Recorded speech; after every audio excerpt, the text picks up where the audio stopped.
سارا ایک خوبصورت گاؤں میں رہتی تھی۔ ایک دن جب وہ باغ میں کھیل رہی تھی، اسے ایک پرانا چمکتا ہوا ہار ملا۔ اس ہار میں ایک جادوئی پتھر جڑا ہوا تھا جو روشنی بکھیر رہا تھا۔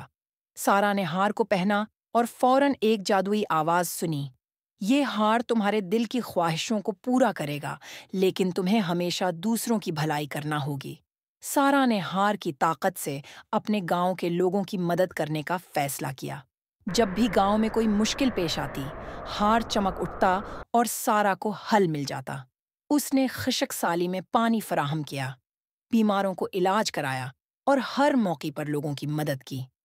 وقت کے ساتھ سارا نے سیکھا کہ ہار کی طاقت صرف اس صورت میں کام کرتی ہے جب وہ محبت اور خیرات کے ساتھ استعمال کی جائے۔ گاؤں میں خوشحالی اور سکون آ گیا، اور سارا نے محسوس کیا کہ اس کی سب سے بڑی دولت اس کا دل کی خیرات اور دوسروں کی مدد کرنے کا جذبہ ہے۔